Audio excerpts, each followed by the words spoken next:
très rapidement, Mr. Baddiel, dear Tommy, cher Daniel, cher Sarah, dear friends. My name is Daniel Amar, and I'm the Executive Director of the Montreal Holocaust Museum. Thank you all for attending this special event with David Baddiel, who is joining us all the way from the United Kingdom. Although we organize a Present Circle event every year to pay tribute to our dear friends and supporters, this year is special. Without the generosity of our donors and the dedication and flexibility of our volunteers, the museum will not have been able to adapt to the incredible challenges of the past year and a half. Not only were we able to overcome the challenges of the pandemic and continue educating people of all ages and backgrounds about the history of the Holocaust and the danger of hatred, but we were also able to make remarkable progress in our efforts to build a new expanded downtown museum. Many of you already know that we proudly purchased the site of the future museum at 3535 Saint-Laurent Boulevard. We have several years of hard work ahead of us, but with the outstanding commitment of donors and volunteers like you, this dream will finally become a reality. Alors que nous embrassons l'avenir avec enthousiasme, nous sommes ce soir privilégiés d'accueillir l'auteur à succès David Baddiel et notre ami journaliste Tommy Schnurmacher. Avec humour, ironie et à propos, il nous rappelle en creux l'importance de notre mission et la nécessité de préserver et redéployer notre musée. Tonight's event would not have been possible without the generosity of board members and President Circle patrons Daniel Rabinovitz. Et c'est à la fois un honneur et un privilège de lui remettre le micro pour présenter nos deux invités. Chers amis, merci pour votre attention et très bonne soirée. Daniel. Merci, Daniel. Dans le contexte du musée, moi, je suis l'autre Daniel. Daniel Rabinovitch, membre et ancien président du conseil d'administration du musée de l'Holocauste. When we first began planning this President's Circle event, based on David Baddiel's latest book, Jews Don't Count, we did not imagine it would take place immediately following a rise of anti-Semitic violence, hate speech, and intimidation in so many parts of the world, and unfortunately here in Canada and in Montreal. So it is in this current context that we come together for this timely event.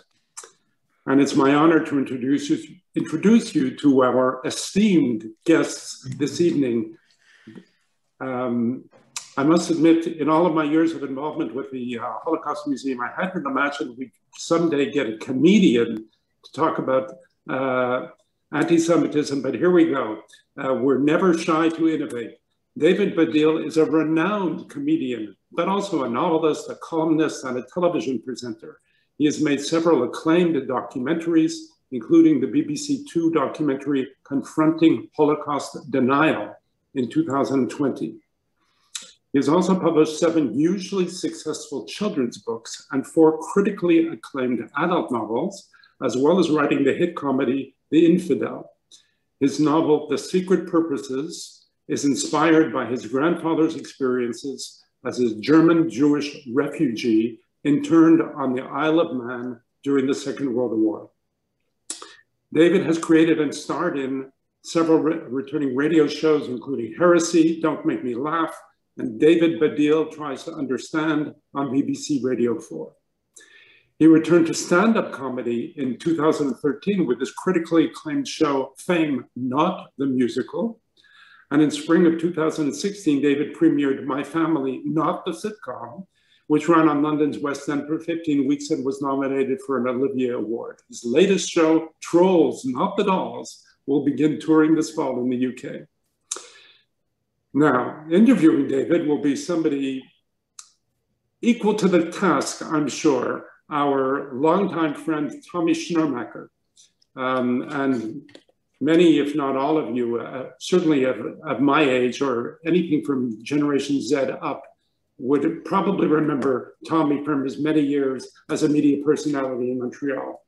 A child of survivors, Tommy is an award-winning broadcaster. He was a Gazette columnist and a talk show host on CJAD radio in Montreal. He's also on the board of the Foundation for Genocide Education. Tommy also is an acclaimed author. His most recent book is a post-Holocaust memoir, Makeup Tips from Auschwitz, How Vanity Saved My Mother's Life, which was just shortlisted for the Whistler Independent Book Award. So we have two distinguished comedians, radio personalities, and well, I won't go into any further descriptions. Without further ado, over to you, Tommy. Thank you very much, Daniel. A pleasure to talk to you, David. I thoroughly loved the book. Thank you. Thoroughly enjoyed it. Didn't take long. A weekend, I enjoyed it, reading it during the entire weekend. Now, thinking of some of the issues in the book, progressives on both sides of the Atlantic are known for standing up against bigotry directed against Blacks or Muslims, gays, transgender people, and the disabled. When did you first come to the conclusion that Jews were somehow always on the bottom rung of this hierarchy?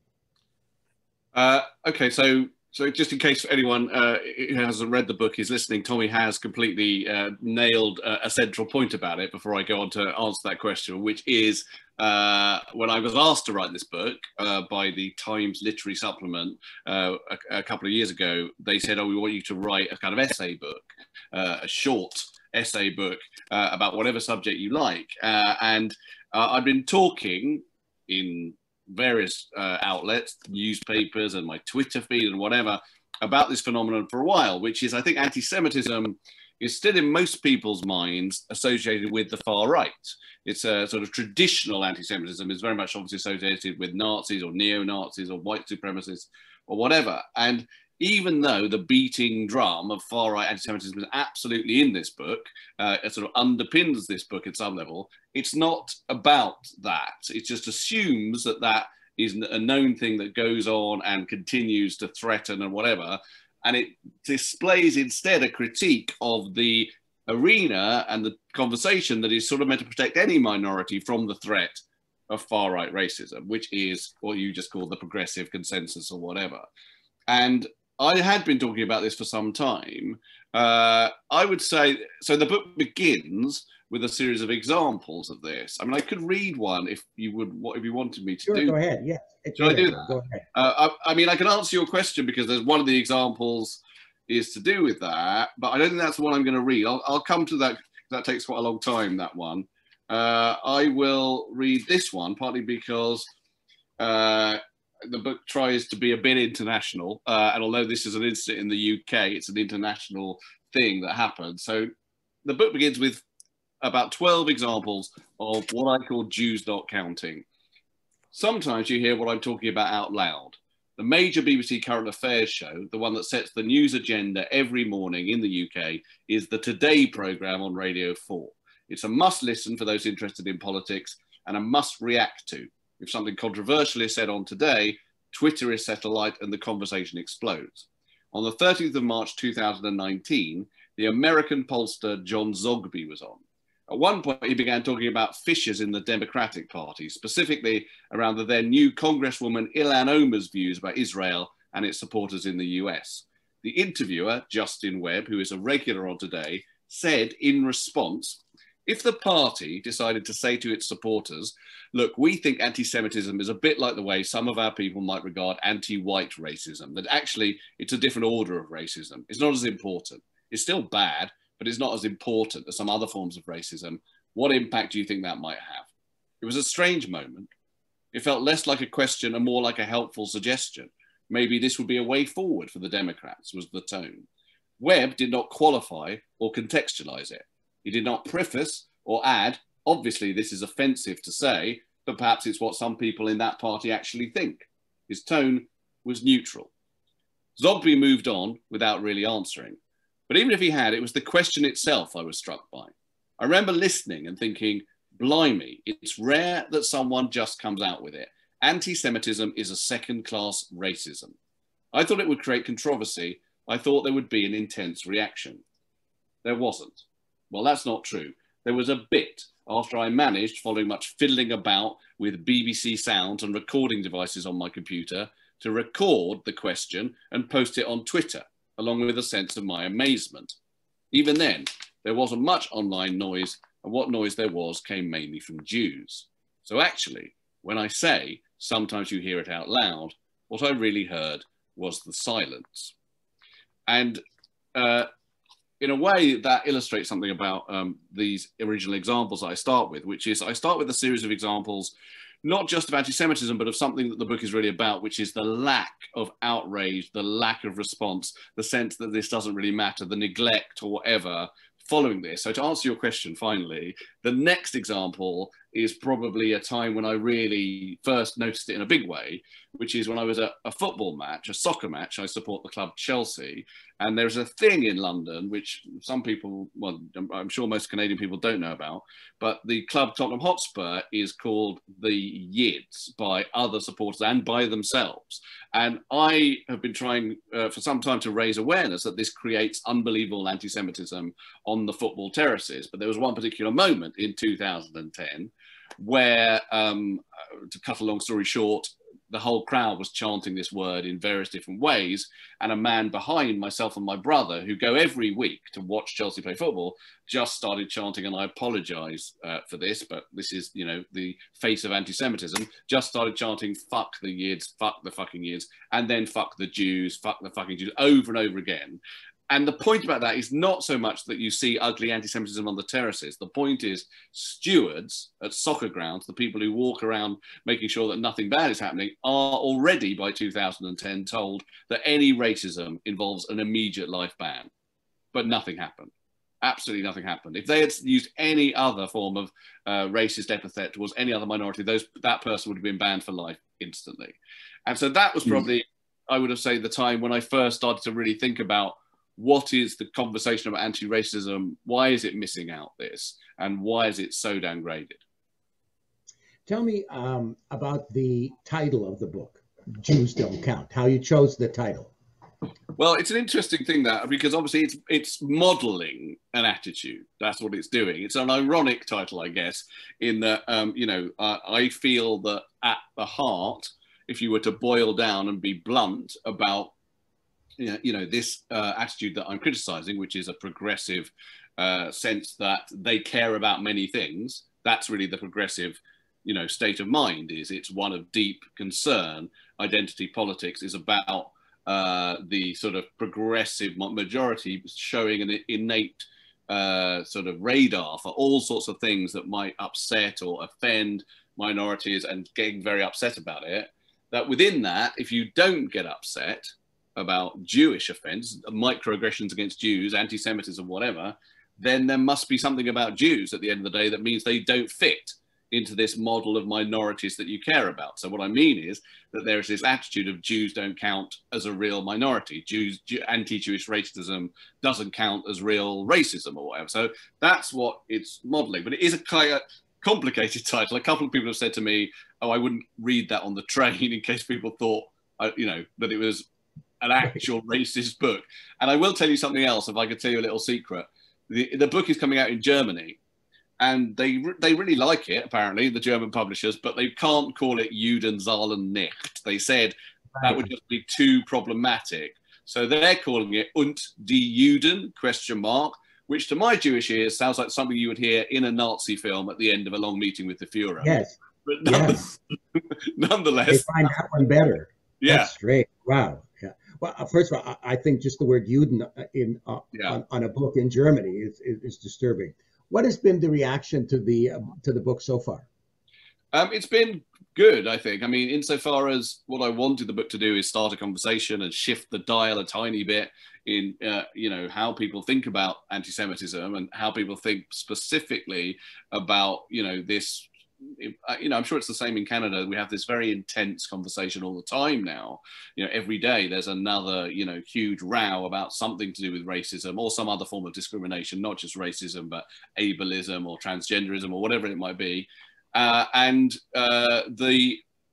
The ways in which people attach themselves to that row, to those rows, seems to involve a very deep, I don't know, understanding of it. That they seem to think, I know, in a very black and white binary way, I know what's right and wrong about this. Now, it seemed to me that one of the issues with anti-Semitism is people hardly know what it is who are not Jewish. You know, like, for example, one of the things that has only become clear to me since I wrote the book is one of the things I talk about in the book when I move away from the examples and onto the reasons why Jews don't count, is I talk about something which I'm not the first person to say, but is what I call the high-low status of anti-Jewish racism. So what I mean by that is all racism, all minorities are thought of by racists as low status, as thieving, dirty, lying, alien, whatever it might be. But only Jews get that and also get what I would call the high status racism. That is, they control the world, they're secretly behind politics, they own all the banks, blah, blah, blah. Jews have this weird split thing, which is what causes them to be not in the sacred circle of, as it were, protected minorities that other races, you know, have from progressives. But what I noticed was, when the book came out, is that quite a lot of people, and I got this today, a letter today sent to my Instagram feed, someone saying, oh, it never occurred to me before to think that Jewish bankers are rich and control the world is offensive. This woman was just saying, it never occurred to me that it was offensive. And I think what she honestly thought was, well, that's good on the Jews. I think that's honestly what she thought, that it's a sort of compliment, right?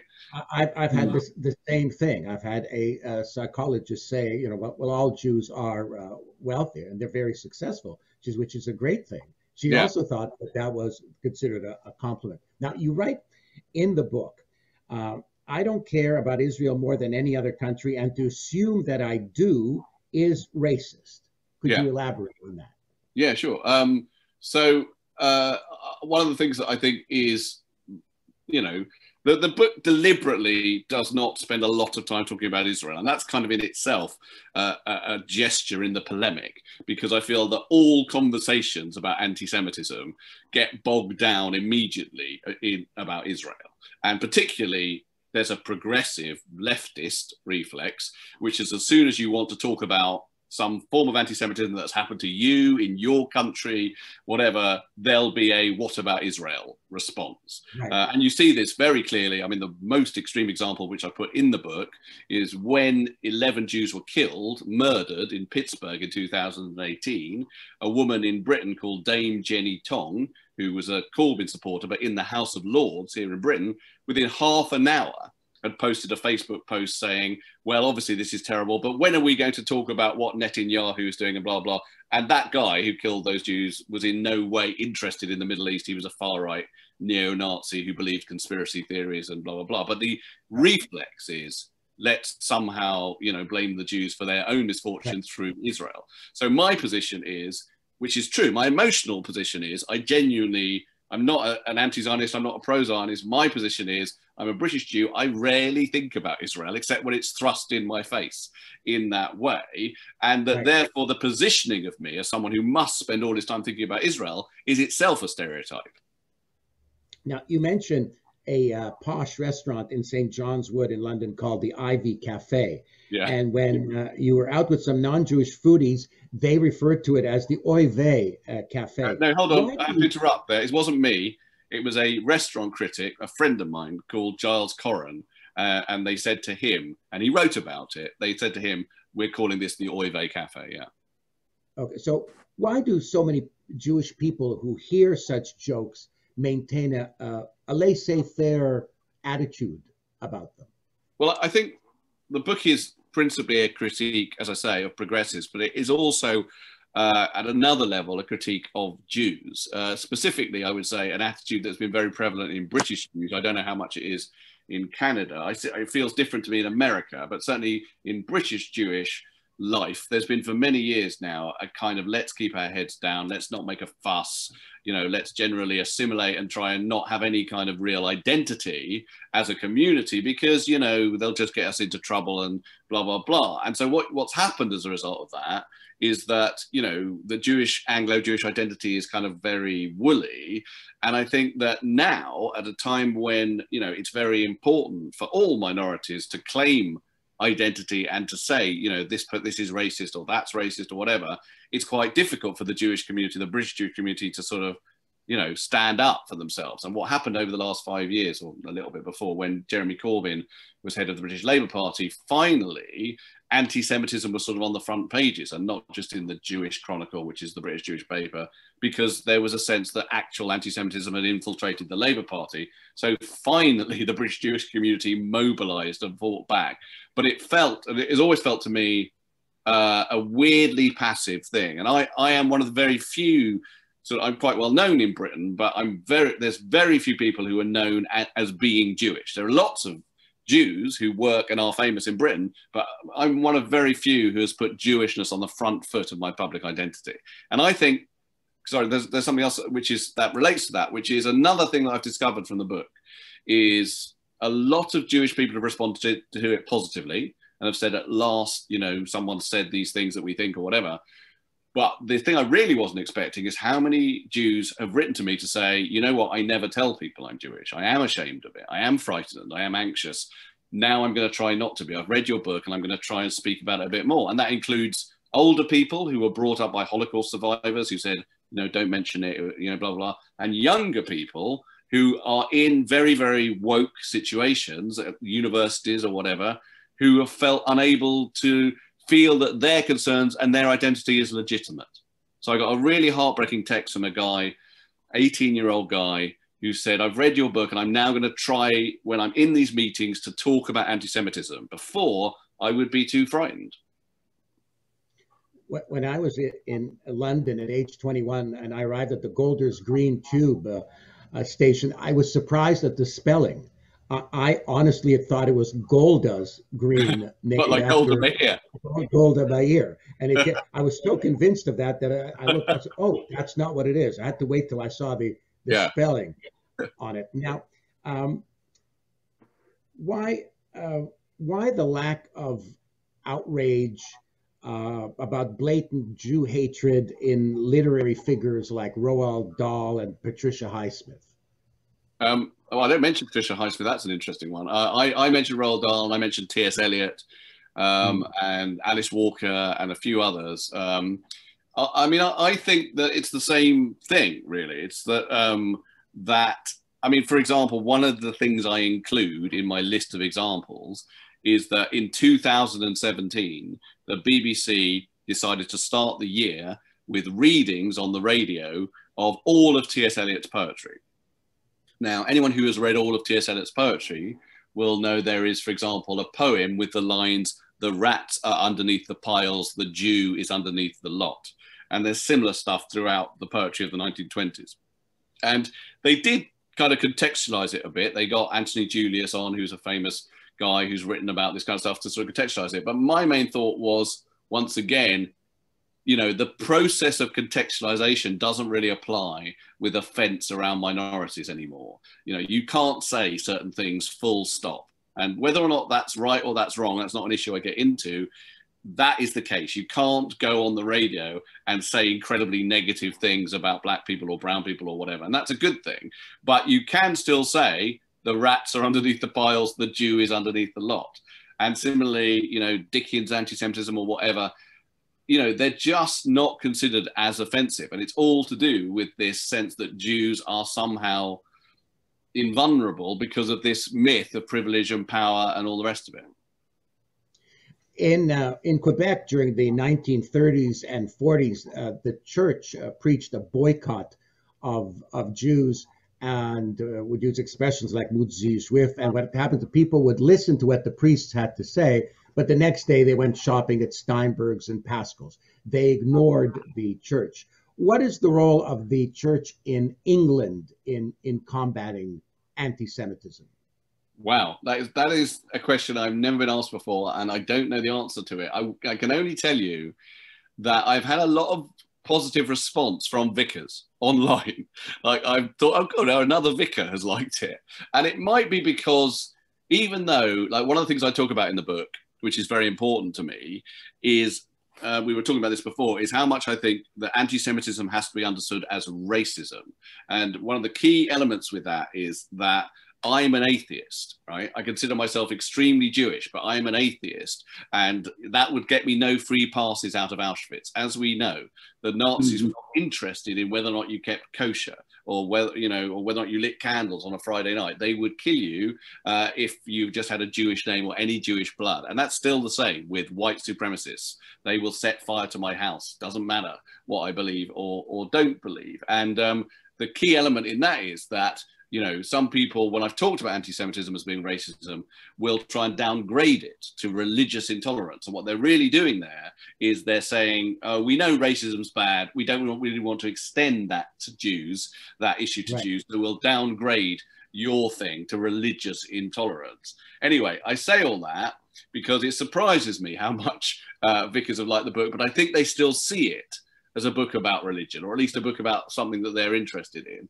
As far as the church goes, I mean, they don't say very much about it. The church does not say very much about the rise in, you know, hate speech and hate crimes against Jews.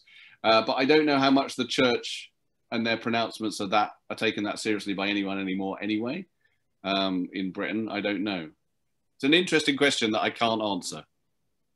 What was the reaction to British rapper Wiley's anti-Semitic tweets? Well, so I talk about Wiley in the book, and actually Wiley himself, I don't know if anyone knows about this. So Wiley is a rapper. He's the godfather of grime, I believe. And he released a whole series, like endless for a while, on one day of anti-Semitic tweets, all with all these anti-Semitic stereotypes about Jewish managers all controlling black artists and ripping them off for money and blah, blah, blah. And it took a long time for Twitter to actually get him banned and whatever. And he ended up having a go specifically at me and one or two of the other British Jews who he seemed to have heard of. But what I thought was key about that is that I got the sense that when Wiley was being, you know, criticized for that and told he shouldn't do it, that he was a bit confused. Because I think, and I talk about this a lot in the book, that the inability of progressives and whatever to see Jews as a minority and as suffering racism means that quite a lot of people don't understand that that happens to Jews and just see Jews as a branch of whiteness. This is a thing I talk about in the book. Right. I refer to Jews as Schrodinger's whites, by which I mean they are white or non-white depending on the politics of the observer. So obviously far-right people see Jews as utterly non-white. Meanwhile, progressives seem to see Jews as some kind of apex of whiteness, of privilege and power and whatever. So when Wiley was saying all his stuff, I think for Wiley, it felt like, here I am sticking it to the man. Here I am just having a go at these rich, powerful, privileged white people. Why is anyone having a go at me? Because we're allowed to do that, right? And so I think still, he probably still doesn't understand that it was racism. In terms of how Twitter reacted to it, you know, I mean, you know, they did ban him, so good. But it took a boycott of all famous Jewish people on Twitter to do that. Give me your take on the person who says something to the effect that you Jews may have had it bad in the past, but you're certainly doing very well now. Yeah, well, I mean, there's a number of issues with that. The number one thing is the notion that history is past. You know, history is never past. History lives in the present in all sorts of ways. It's also incredibly cyclical history. So to ignore history is a very stupid thing to do, not least because not only is it not past, you know, my mother was born in Nazi Germany, not like my great-great-grandfather or whatever. My mother was born in Nazi Germany. She was a refugee. She was very damaged by that experience, and the damage is passed on. You know, there are still members of my family who I don't know where they are. Dispossession happened to our family in all sorts of ways that has never been resolved. All that stuff still goes on, and the vulnerability that Jews feel still exists, right? But I make it clear in the book, not all racisms are the same. And I would agree that Jews don't probably suffer the same kind of structural economic inopportunity that some other minorities do suffer. But if you look at the way that progressives think about that, it's all mixed up. So for example, gay men don't suffer economic sort of inopportunity in the same way that some other minorities do, but no progressive would ever say, so homophobia is okay. Right? That would simply never happen. So this idea that Jews are specifically someone who you don't have to worry about is just incredibly wrong. And most importantly, hate crime against Jews, whatever, you know, forgetting about all this sort of structural thing, individual countries, in every country in Europe and Americas and whatever, hate crime against Jews is rising. In fact, it's the most, you get the most hate crimes committed against Jews compared to any other minority. And, you know, specifically things like the 11 Jews who were killed in Pittsburgh, the Jews who were killed in Jersey City. I mean, there's a lot of extremely violent hate crime, and as we know, it spikes during things like the Gaza conflict and all the rest of it. And I think all this is on a continuum. I think there's a direct continuum between the disacknowledgement of anti-Semitism as a serious racism and that kind of violence. Twitter is not the real world, of course, but you think it's often an accurate reflection of the zeitgeist? I think that's a very difficult question. I think it can be. I think more importantly is I think people do listen and are frightened by Twitter. So I think that it's not always a reflection, but I think it drives the agenda, the sort of kind of rather obvious intellectual agenda. So there's no question that a lot of the, you know, movements that we've seen in the last 5 to 7 years that have changed the social order, some of them in very good ways, have started online, or mainly on Twitter. Other ones that I think have been, you know, more kind of crazy have also started on Twitter, and certainly every day there's a new thing. And there's no question that even though it might be the case that the way that people interact on screen doesn't reflect exactly how they are in real life, I think there's a complicated crossover. And I also personally feel, I'm actually doing another documentary at the moment for the BBC about internet rage. I personally feel that the level of anger and rage and abuse on social media is causing terrible problems sort of in our brains, really. I think people are normalizing toxic levels of abuse that we never had sort of 20 or 30 years ago. And I think that is spilling out, as it were, from the screen to the streets. Your descriptive bio on Twitter is restricted to only one word, Jew. Why did you choose to do that? Mainly because I think it's funny. It's always made me laugh, and it's made other people laugh. But there is something serious underneath it as well, which is there's a sort of reclamation going on. And I talk in the book about this, that Jew is a very strange word in that, you know, non-Jews are very cautious about using it. And some people still write occasionally. The other day, a guy who's writing a novel who's not Jewish wrote to me and said, is it okay to call someone Jew this or Jew that? And I said, well, personally, I'm very pro it because I'm trying to sort of reclaim the word. But I think in that reclamation, a very interesting thing happens, which is that you notice that when other minorities reclaim words, they tend to be insults, slang words that are placed on them. Jew is not a slang word. It is what we are. It's actually in the Oxford English Dictionary. And so the toxicity that does surround the word is very deeply buried in the Judeo-Christian unconscious. And I talk about this with relevance to The Secret Purposes, which was mentioned earlier. I quote a bit from The Secret Purposes, which is a translator who goes to the Isle of Man, where there are a lot of German Jews, but also some Nazis. And she's translating a Nazi who's talking about how she doesn't want to share her quarters with Jewesses or Jewish women. She uses the word Judinnen. And the translator's trying to get the contempt that the Nazi feels for Jewish women. And she realizes the way to get that is to call them Jew women. And it's a really extraordinary thing. There's no other word in English that operates like this. Jewish women, if you take the ish away, becomes a completely different phrase, Jew women. And it works for anything. Jewish boy, Jewish banker, Jew banker. It's unbelievable how the word morality shifts when you list the stuff. And that's because it's such a complicated word historically. You mentioned before that white supremacists do not see Jews as white, progressives view us as white and privileged. Are you concerned that a recent study demonstrated that the far right and the far left are united in their disdain and distrust of Jews. Yeah, I am. I mean, the horseshoe theory about far right and far left politics exists. I mean, there's no question that there is a crossover there. I mean, I think the greater worry in a way is the infection of those ideas into mainstream ways of thinking. And particularly for someone like me who is naturally, I am of the left. I'm, you know, I grew up with a very left-wing dad, and my sort of natural position, I went to something called Habonim, which was this socialist Zionist youth movement I went to as a kid. And I, you know, my natural position is there. And so I feel like quite a lot of Jews, I think, alienated from the left at the moment. But yes, the far left and the far right do have that. I mean, there's a thing that I think is, you know, the far right, I don't want to say there's anything good about the far right, but they at least own their anti-Semitism, whereas the far left will operate more in terms of what you might call the socialism of fools, which is what Shaw called it, which is this notion that they don't hate Jews, they just hate bankers and globalism and capitalism, whatever, but somehow all the people they hate associated with those are Jews. So, you know, you get left-wing people talking about Rothschilds, as right-wing people do, but left-wing people sort of mean, oh no, I'm just talking about this specific banking empire. No, it's obviously not true. They obviously mean Jews. When it comes to manifestations of anti-Semitism, do American Jews, North American Jews, handle it differently than do the Jews of Great Britain?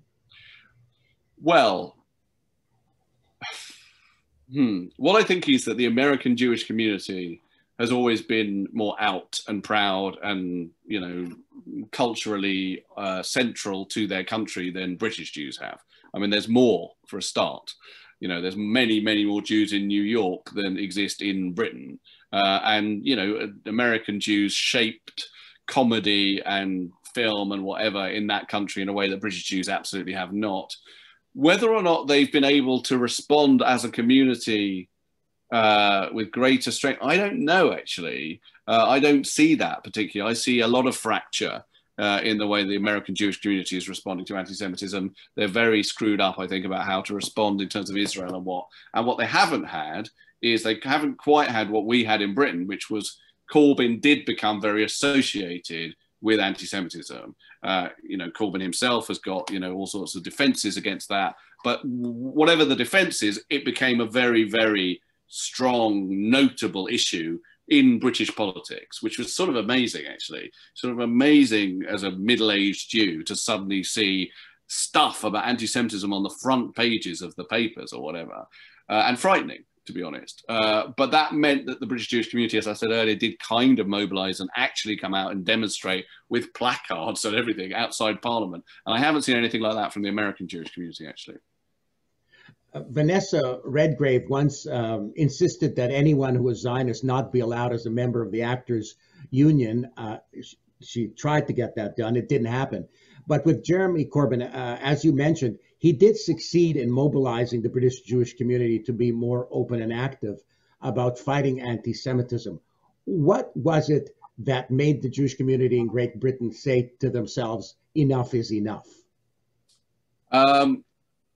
Well, I don't know if there was one specific moment. I think it was an accretion of things over a couple of years in the, you know, when he was head of the Labour Party. And then, you know, there were a number of different examples. I mean, I talk about one particular example in the book because I think it's very, you know, instructive, which is there was a mural, a street mural put up by a artist, and I think an American artist called Mir One, and it depicted rich men playing Monopoly on the backs of the world's poor, who were generally sort of the brown and black world's poor. And Jeremy Corbyn had very much supported this mural, and then it was taken down. And it was taken down because Jewish people were in the streets where it was said, hang on, all these people are Jews. They clearly are Jews. You know, they've clearly got long beards and big noses, and they're playing with money, and it looks like the protocols of the elders of Zion. And then Mir One, in an incredible kind of statement, I think, didn't disavow that at all. He just said, oh, I see some of the old white, notice what I said earlier about how progressives will see Jews as white. Old white Jewish folk are upset about my portrayal of their beloved Warburg and their beloved Rothschild. And I just think, God, that's amazing. That's literally Goebbels-like in its sort of terrible tone. And so Jeremy Corbyn got associated with that because he supported Mir One when Mir One complained about it being taken down. And there were loads of little examples like that. And it just built up and built up to a kind of, you know, mass thing where the British Jewish community eventually came out against it. Do you think the people who need to read your book will be the ones who will be reading your book? That's a very good question. Some have. You know, I've had a lot of people online. Again, you know, online, as you say, is not necessarily the real world, but I have had a lot of people online say, I read this book, you know, I'm not Jewish. I didn't think I was anti-Semitic, but there are assumptions and tropes in here that I have used and that I didn't think about, whatever. What I haven't had really is any really big member of, as it were, the sort of left progressive community come out and say that. So the people who I think of as the sort of flag wavers for all that, I haven't had any of them say, actually, this has made me think again. I have had, you know, people who I know to be very left wing and whatever say it to me, but I think it's difficult for people to say that publicly anyway. What do you think we should do? What would you suggest we can each do as individuals to make sure that Jews do count? As Jewish individuals or in general? In general. Okay, I think, well, obviously buy my book and distribute it. That's the most important thing. But beyond that, I think try and be able to talk about how you might feel anti-Semitism. A lot of the time, I think, I probably every day do notice something that I think is, okay, that probably is a bit anti-Semitic, or at least not thinking about how things might be for Jews, or unempathetic towards how Jews might feel or whatever. And I think Jews do find it very difficult to say, you know, actually, I'm not sure about that, or I feel a bit weird about what you just said. And I would encourage Jews to do it, because we do live in a time where speaking up about racism is, you know, very, very encouraged in all other minorities. And as soon as anyone does it from another minority, everyone is very keen to back off and understand. Like, one of the things that happened during Black Lives Matter, which was very good, was that, you know, I saw a lot of people saying, you know, it is not our responsibility as white people to challenge this. We should be listening and understanding and taking in what's being said. It's not us who are the victims of this or whatever. Now, you don't see that happening so much when the issue is anti-Semitism. You get far less people saying it is not our position as non-Jews to say, you know, we should just be listening or whatever. But I think my hope is that by saying those things, by saying here is something that you perhaps don't understand, that a Jew understands and perhaps you don't understand, will eventually lead to a situation similar to that, where non-Jews understand that it is not up to them to define what anti-Jewish racism is. Are you optimistic about the future of the Jewish community in England? Optimistic. I don't know that I am. I mean, the book is, you know, people seem to like the book, and it's shifted the dial a bit here. And so, you know, my possible pessimism that I might have, which I feel quite strongly, is that you know, because people say to me, okay, Tommy, people say to me, what do you want? You know, do you want things to be like, oh, everyone's got a big trigger radar for Jews that they're offended about? And I say, no, what I want is for people to read this and make up their own minds, and to sort out that this is an issue and they can think about it. It's not up to me to legislate. But if I was to be honest with you, I know that not in a million years is it going to be the case that Jews ever get the sort of, you know, same kind of trigger radar for offense that essentially the white Christian progressive majority apply to and are worried about with all other minorities. They're just not going to get it. But if it shifts a little bit, the understanding that people, that Jews are a minority and that historically have suffered the most extraordinary, unbelievable persecution over the years, and that is not necessarily over because the Holocaust happened and yeah, that's it, it's not over, then I think something will have been done. And in terms of my optimism, I guess I'm more optimistic than I was, because I think that the book seems to have had enough impact to have started a conversation when I sort of imagined it might be ignored because Jews don't count. I'm on the board of the Foundation for Genocide Education. Their mission is to promote the teaching of the Holocaust and other genocides in every high school.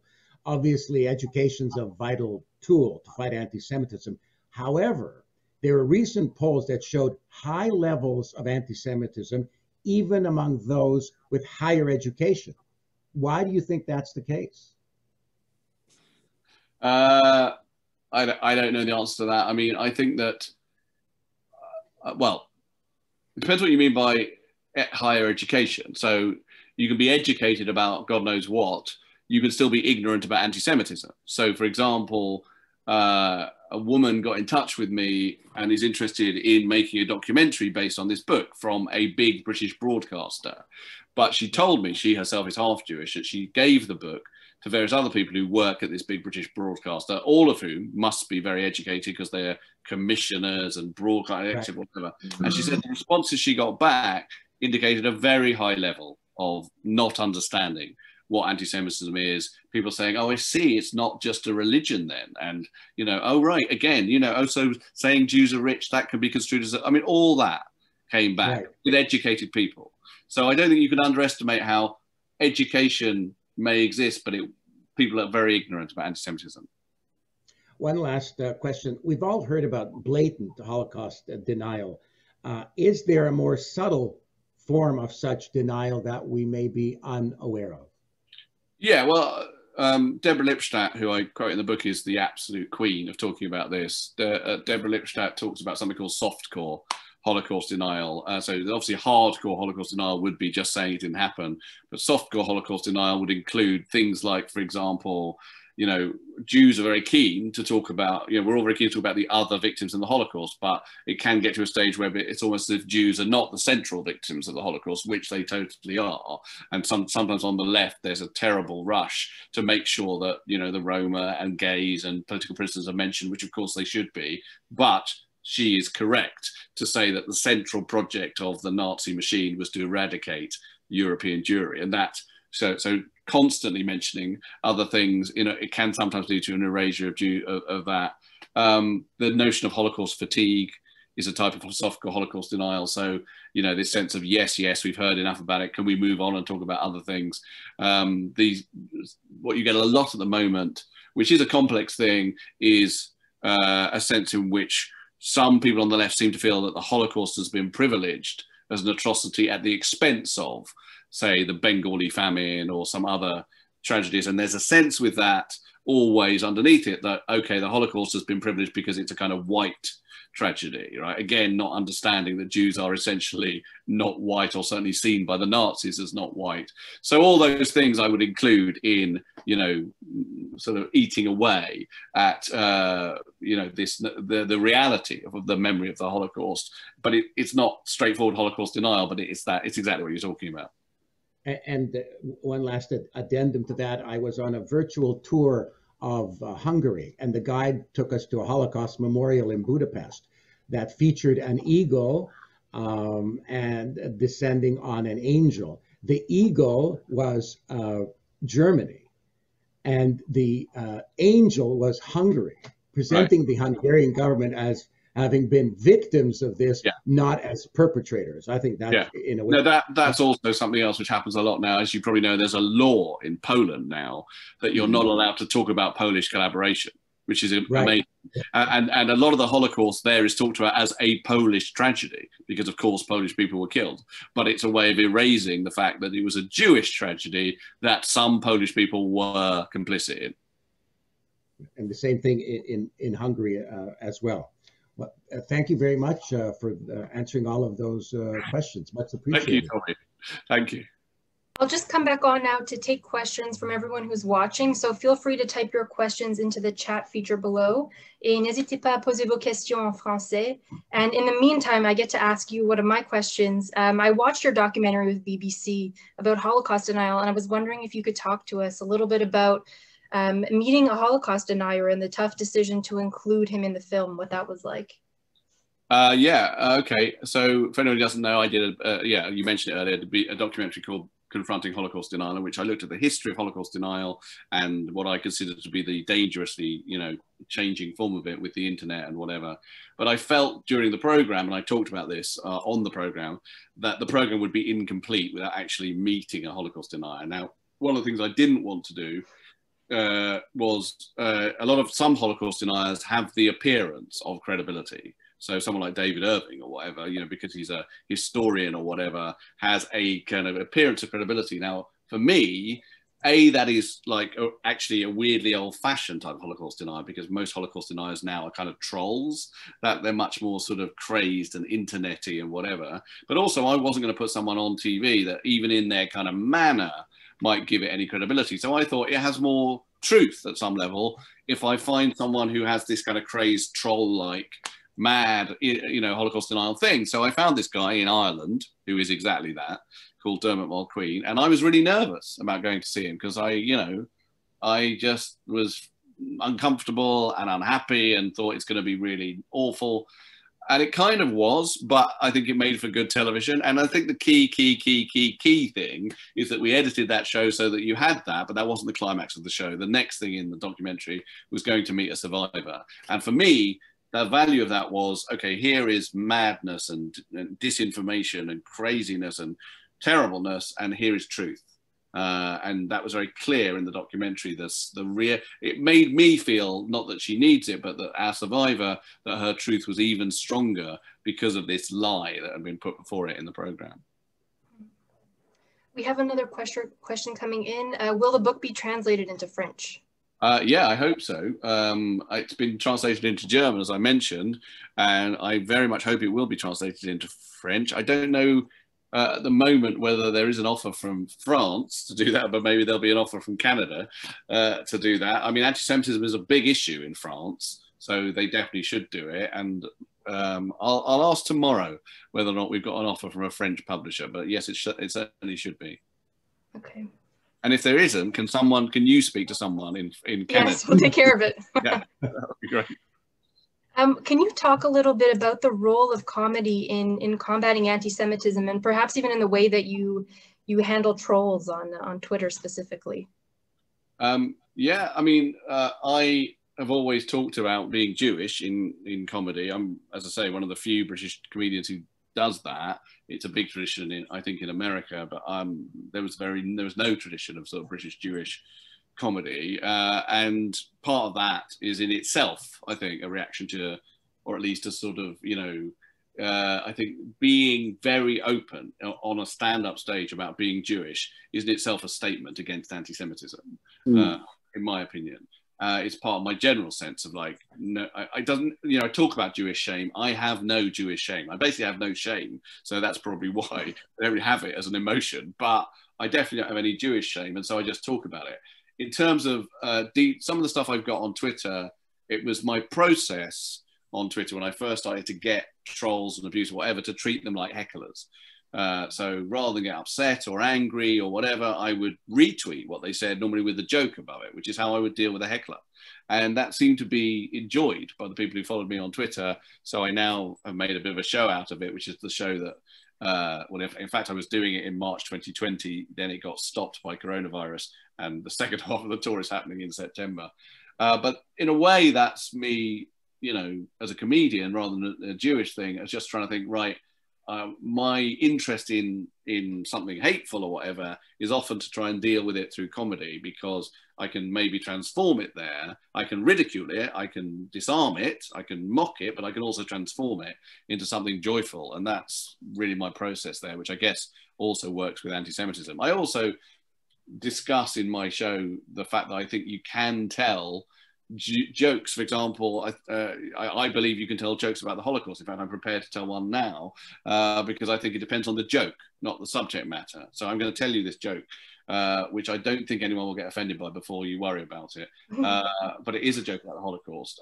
So after the Holocaust, a Holocaust survivor dies of natural causes and goes to heaven. And when he gets to heaven, he meets God, and God asks the survivor to tell him a Holocaust joke. So the survivor does, and God says, that's not funny. And the survivor says, well, I guess you had to be there. And what I love about that joke is it says something very profound, which is it says, if you believe in God, which I don't, but if you do, you might consider that he was somehow absent in the years 1939 to 45. And that's a very profound mysterious thing to say, but at the same time it's quite funny because it uses the phrase "I guess you had to be there," which people talk about when a joke's gone flat. So for me, you have to deconstruct the joke and say, who is the target of this joke? How is it inhuman? Is it helping survivors in fact feel less alone? Is it saying something profound? All those things can be there in a joke, and you have to sort of deconstruct each one before you can say it's hateful. We spoke a little bit about this before, but we have a question about the reaction to the book in the US. So I don't believe it's come out yet, but maybe you can talk about some of the reaction of American figures and celebrities. I think I know Sarah Silverman reacted really positively to the book. Yeah, well, it hasn't come out yet in the US, but it is coming out in September. It's already has caused some interest because Sarah Silverman in particular, well, actually what happened was that Sacha Baron Cohen, who I know, and who is obviously particularly more recently has become quite outspoken about, hate speech online and stuff like that. He read it and he really liked it, and he sent it to Sarah Silverman. I believe he sent it to some other Jewish celebrities, Amy Schumer and whatever. But Sarah in particular really loved it and talked about it on her podcast, which is watched by many people. So I think it's already, quite a lot of people have bought it in America. Other Americans have got in touch with me about it. Sarah said something very important about it, which I think is key to why she likes it, but it gets to the heart of what the book's about. She wrote to me and she said that one of the things that really makes her angry as a sort of Jewish activist is that she feels that she and other Jews and Jews in general have a long history of allyship to other minorities. And certainly Jews were very active in civil rights in the 60s and stuff like that. And that Jews do that, and yet very few people are Jewish allies.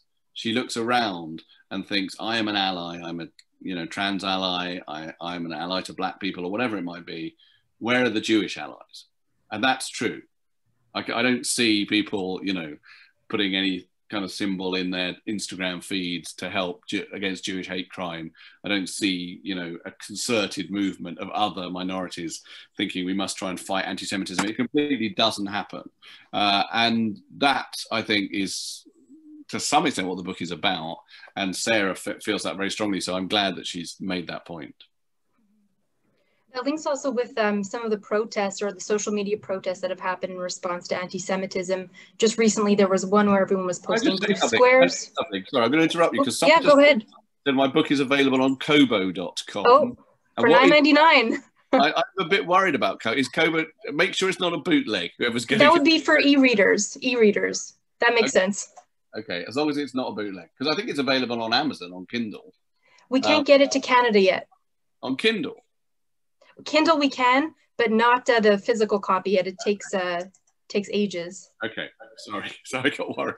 No, no, we won't promote any bootleg versions. Okay, yeah, just the social media protests that have risen in response to anti-Semitism. If it's a blue square, or if it's the no safe space for Jew hate, which was I think a day of silence coming out of the UK. Do you think that those sort of protests are effective? I mean, I guess it's early, right? They're pretty recent examples, but what do you think about those protests? Well, as I say, the one in Britain, which I didn't organise, it was organised by an actress called Tracy Ann Oberman, who is very powerful on this stuff. After Wiley, the rapper, had just posted against Jews and hate speech against Jews, she decided to, muster this boycott against Twitter. So I think it was actually 3 days that people who were Jewish weren't on Twitter. And I guess, even though not all those people will speak about being Jewish all the time, there still are quite a lot of sort of quite well-known people who are Jewish and who decided to do that boycott. And so it was taken notice of.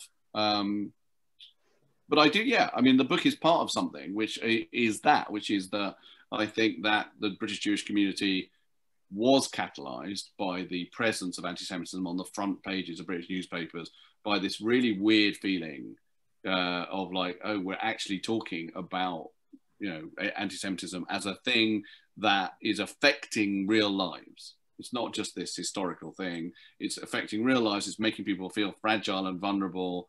And people are talking about leaving the country and all this kind of stuff. And I think that led to activism. So some of the online activism is useful, some of it isn't. I think it's the nature of the beast. And I'm in a way, I personally think that although I say lots of stuff on Twitter, it's said better in a book.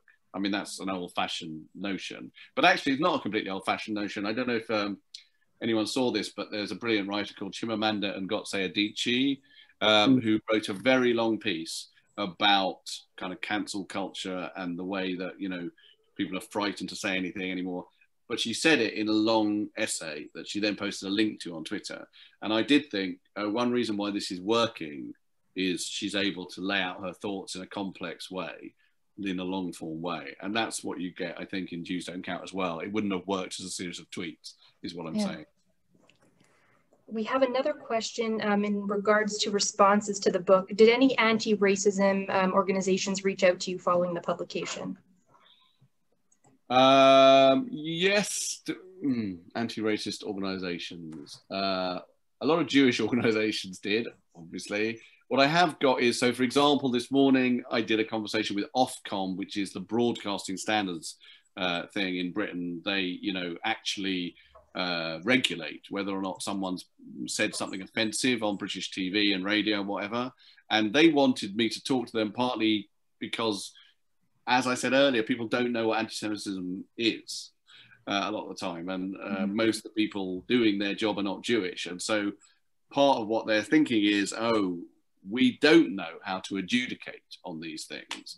But what I have had, so that's good that they asked me to speak. And similarly, I've had people say, oh, I run a diversity initiative for this big corporation. And actually, yes, I'll be honest with you, we didn't even mention Jewishness or anti-Semitism. A 4-day, whatever, initiative thing that we ran at some big IT company or whatever it might be. And they've written to me and said, next time, you know, we do it, I'll try and include, you know, a bit about anti-Semitism or whatever. And so it's important and it's good. And I also think that, you know, in terms of this notion of inclusivity and representation, it's absolutely needed that people understand that Jewish voices should be heard. Like, so one of the things is, if you make a TV thing now, or whatever, the BBC and I think ITV and Channel 4, all the BBC big broadcasting things, have a diversity thing whereby you must include a certain level of diversity in your production, both on screen and in the crew. And I'm working on things now and people talk about that all the time. And it's a good thing. But again, Jews are just not in it. Like, no one says, you know, you have to include this ethnicity and that ethnicity. It doesn't include just ethnicity, by the way. It includes things like, we don't want too many middle-class people. So they'll try and insist that some people who come from a background where their parents did manual labor will be in it or whatever. But Jewishness is just not in it. And I think, again, there's this assumption that Jews are okay. Jews will be in there somehow. Jews are successful or whatever.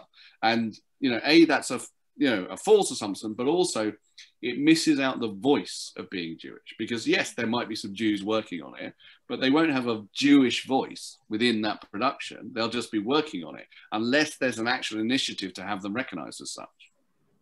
Right.